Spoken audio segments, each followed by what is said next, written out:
Welcome everyone to part 2 of my reactions to reading The Lord of the Rings.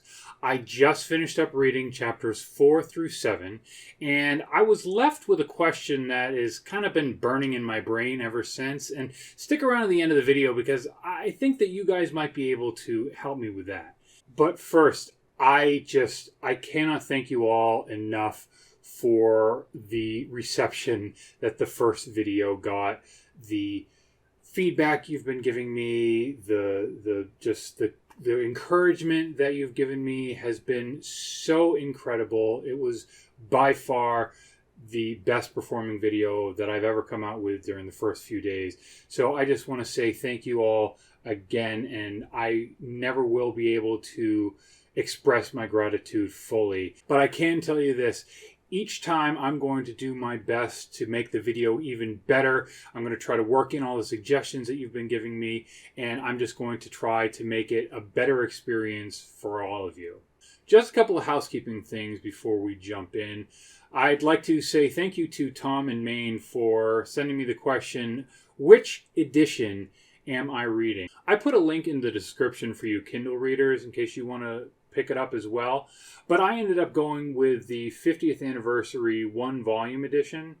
Now, I went with this one for a couple of reasons. First, I generally like to use my Kindle for reading because I find that I'm able to get really good deals on a lot of really great books. But also, this one in particular was very appealing to me just because I was able to get it all in one go. I didn't have to go and track down each of the different volumes. I didn't have to track down Fellowship and Two Towers and Return of the King. So it was, for me, the very best volume for me to go with at this time. And like I was just saying, I do have a couple other links that I just wanted to point out down in the description below. It's just for a couple of Lord of the Rings related products that I thought might go really well with this video. Things that would help you to follow along if you didn't have your own copy. There's a link to Audible in case you want to go with the audiobook route. There's a link to the Blu-rays in case you wanted to rewatch the films. There's, of course, a couple links to books, again, in case you don't have your own copy yet. Okay, so here we go. I just finished reading chapters 4, 5, 6, and 7, and things really ramped up in intensity, but also continued to plod along. And I kind of thought that was really quite remarkable how Tolkien is doing this. He really walks a very fine line between putting in too much detail and putting in exactly the right amount of detail. And I don't want to sound like I am railing on it for putting in too much detail and all the different twists and sort of things that are put in, but I definitely was scratching my head at a few points and thinking, you know, how does this move the story along? I'm actually a bit of two minds about this, kind of like Gollum in the film, just arguing with myself back and forth. On the one hand, having the detour into Farmer Maggot's farm, it adds realism and it adds validity to the quest. We're not just seeing a montage, we're not just glossing over things, we're seeing a journey as it would have happened. I understand what we're talking about here is fantasy with elves and dragons. Just suspend your disbelief. Just come on. Having a couple of close encounters with the Black Riders, going on these detours, they really allow the tension to build. And realistically, a journey is really never point A to point B. I think that a lot of novelists and screenwriters just kind of overlook this fact quite often, and maybe it's due to runtime considerations that we don't really get them and we're able to in a novel, but it just is something that I think adds credence and it makes it so that I am intrigued to see what else is going to be going on. The characters are really starting to feel it. They're looking over their shoulders, just close encounters can really mess with your mind and really ramp up the tension. Here's an example of what I was trying to say. I think that it really highlights the balance between putting in the right amount of detail, putting in too much detail, putting in not enough, just that delicate balance that Tolkien is really walking with. At first they felt afraid, away from the shelter of the wood. Far back behind them stood the high place where they had breakfasted. Frodo half expected to see the small distant figure of a horseman on the ridge, dark against the sky, but there was no sign of one. The sun, escaping from the breaking clouds as it sank toward the hills they had left, was now shining brightly again. Their fear left them, though they still felt uneasy, but the land became steadily more tame and well-ordered. Soon they came into well-tended fields and meadows. There were hedges and gates and dikes for drainage. Everything seemed quiet and peaceful, just an ordinary corner of the Shire. Their spirits rose with every step. The line of the river grew nearer, and the black riders began to seem like phantoms of the woods now left far behind. In the first video, I was lamenting a lack of personality for Merry and Pippin, but in Chapter 5, A Conspiracy Unmasked, I think that they are really starting to come into their own. There's no doubt anymore that these are permanent characters, they're here to stay, and they are very important to the story moving forward. That being said, I'm still waiting for Pippin to disabuse me of my perception that he is nothing but a spoiled brat. In Chapter 3, he was seen ordering Sam around. "What's beautiful about it?" said Pippin, peering over the edge of his blanket with one eye. "Sam, get breakfast ready for 9:30. Have you got the bathwater hot?" Sam jumped up, looking rather bleary. No, sir, I haven't, sir," he said. And in Chapter 5, we see him splashing all the water out of his tub onto Frodo's new bathroom floor in Crickhollow. Merry seems very worldly and intelligent by comparison.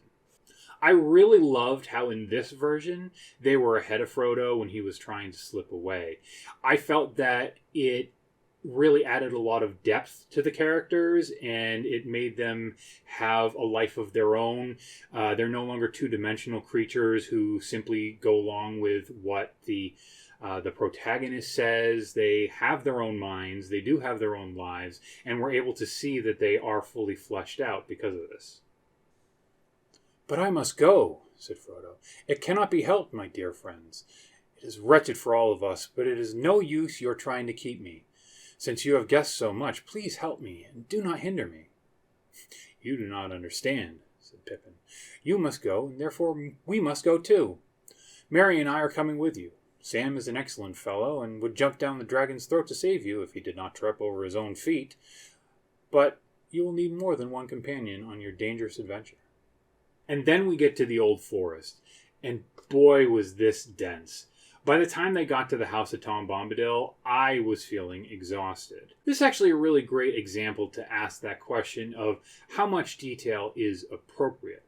But I am, I think, starting to catch on to Tolkien a little bit and see he has made a pattern now of using these largely dull, descriptive, no action passages in order to set up future events and characters. What's also kind of remarkable about it is he's then able to streamline things once he does introduce these events and characters, and the reader is able to pull forward all that they've already read, so it's kind of like we already know these events, these people, when we do kind of get in and see them. The entirety of Chapter 6 was set up for Tom Bombadil. We had to see how foreboding the Old Forest was. We had to see how powerful and ominous Old Man Willow was in order to fully realize how OP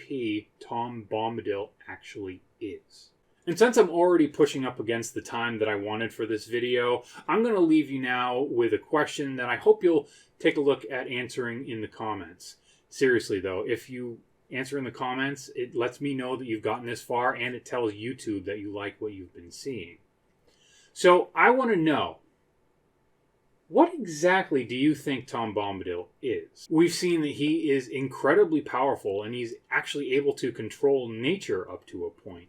We saw that the ring has no power on him, and he describes himself as eldest That's what I am. Mark my words, my friends. Tom was here before the river and the trees. Tom remembers the first raindrop and the first acorn. He made paths before the big people and saw the little people arriving. He was here before kings and the graves and the barrow wights. When the elves passed westward, Tom was here already, before the seas were bent. He knew the dark under the stars when it was fearless, before the Dark Lord came from outside. And the fact that he sings and rhymes throughout everything that he does, it triggered in my mind just the passages from the Silmarillion, which told that all of Arda was created through song in the beginning. And the fact that he's doing that just kind of shows that he was around pretty much as close to the beginning as you can get. So the best guess that I have is that he is a Maiar. So this is the same order of beings that some of them went off and became the Balrogs, but not all of them did. So I kind of feel like he might be one of them. Let me know in the comments below. Do you agree with that? Do you think that he's something else? Do you think that it doesn't even really matter? He's just awesome and cool and crazy. I want to hear from you. Please let me know down in the comments. Thank you so much for watching, guys. I really appreciate it. I love the support that I've been getting. Please do not hesitate to reach out to me if you thought that I was wrong on something, or you would have liked to see something else fleshed out more, something that you want me to talk about more. I want to hear from you. I would like to make these videos as much for you as I can. Please let me know. Like, subscribe, share this video with as many of your fellow Tolkien fans as you can, and I will see you next time.